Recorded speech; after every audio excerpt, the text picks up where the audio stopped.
Gold cards, and are they worth it? If you have seen much about ACE, you know that they have different terms for things like star charts, progress reports, gold cards, and all of them seem really important, but they also seem like things that people leave out, especially when they're homeschooling.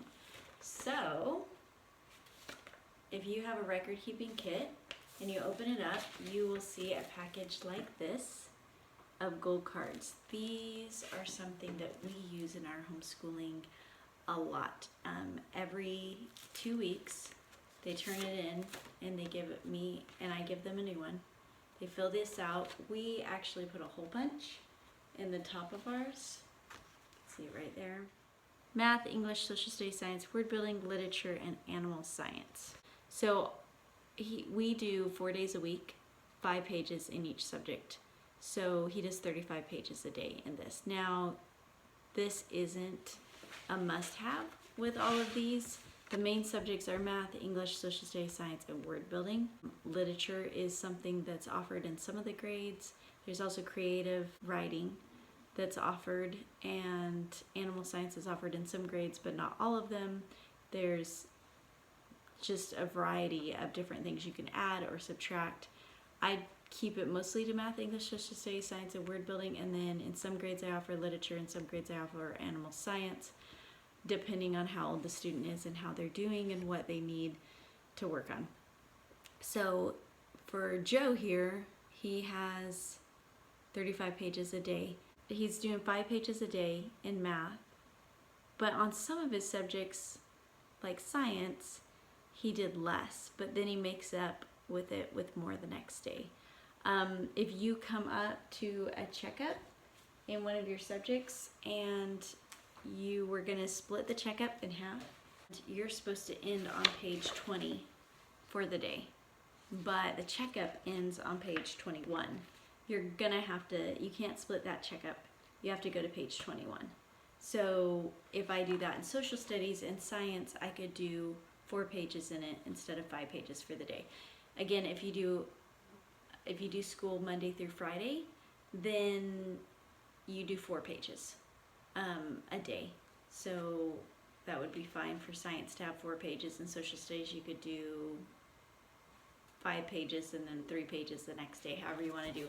I will warn you that the kids tend to set more pages in their easier subjects. Like if word building happens to be really easy for them, they'll set like, oh, I'll do 10 pages in this, or one kid tried one time doing 25 pages in one subject and not doing any pages in the other subjects. Those, even though they're setting their own goals, those are very important to catch, because they're not looking ahead and realizing, oh, if I do all my easy subjects first, then I'm just going to be stuck with all my hard subjects at the end of the year. So there is some supervision that needs to go on there. Total page numbers is what I kind of keep track of. If you do extra page points, something my school would do is they would give us extra page points. So if I did 36 pages instead of 35, I would get an extra page point. School offered things like we got a day off school if we got enough page points, which was usually, I think, 100 page points. So it was more, you really worked for it, and it was something that you felt very valued. I think they did half days or full days, but it was really, really exciting when you earned that. You could earn it for going on vacation early so you didn't have to do school or whatever you wanted to do it for. But it really gave a lot of motivation and actually helped some kids graduate early and not fall behind, and you got rewarded for it prior to graduating early. So it was just good extra motivation. So that just helps right here. The supervisor can just do that. You can just calculate that, or the kids can calculate it, or both of you guys, whatever you want to do. When a student is done, say I finish science first, you mark it off just like that with a little tiny triangle. Some people, I think in the ACE PACES, they might mark it off with an X like that. I find, especially if I'm going back through to count the pages, it's much neater to do it with the triangle to fill in. So that's up to you or your student, however you want to do that. Some of my kids do, like when they're done with the work but they haven't scored it, they do the triangle and they don't fill it in, and then they fill it in after it's scored or after they've turned it into me and I've scored it and they don't have any work to do on it at all. So those are options. The order of this is not important. You can do it with the color of your paste. So math could be here, that's red. So English, word building could be the purple, you know, however you want to do that. Okay, so now for high school, it's a little bit different, same concept, but if you're just starting out with high school, here's something that might help you. So we have, trying to do this backwards here. So we have math. Oh, also we use checkup, CK, if there's a checkup. The order of checkups or the order of testing is important. If you have a PACE test, you want to get that done one of the first things in the day. You don't want it hanging out until the evening. So PACE test comes first, and then self-test, and then checkups. If your PACE hasn't been returned to you because the parent's scoring it or whatever, you go on to something else. But that's the order that you want your kids to do it. They shouldn't ever have checkups at the end of the day. Those are a priority. Obviously, self-tests are really a priority. You can't take PACE test on Monday. That's something I really enforce. You can do a self-test on Monday. You don't want a PACE test on Monday because that gives you all weekend to just kind of get out of the groove of doing school, and you usually don't do your best if you've gotten out of the groove and then you go right into throwing a test on it. So it's up to you. You can, you don't have to. A lot of people take well, not a lot. I've heard of schools that take away the PACE the day before, and you're not allowed to study it. You can study your notes. I believe that's the way ACE did it. I've never done that. They give me their PACE. I give them the test. They go and take it. I think that needs to be adapted to your student. If I had a student that just really needed the PACE taken away so they didn't try to cram at the last minute or needed to learn how to take notes, that would be a great way to do it. So we have math, English, they're just starting out on this. Sarah, high schooler, so she does page 1 through 5. I kind of messed this up. Science here is D through F. If you remember from the science videos, these are alphabetical.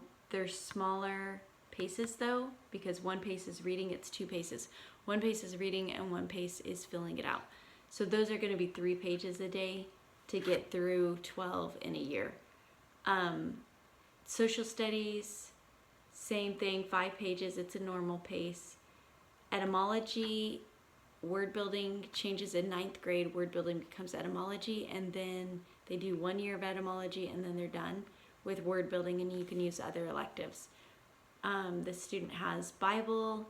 Oh, look, there's self-testing on Monday, so I just put an ST there, and the PACE test is a PT. Then page 1 through 5 starts on Thursday. We have health.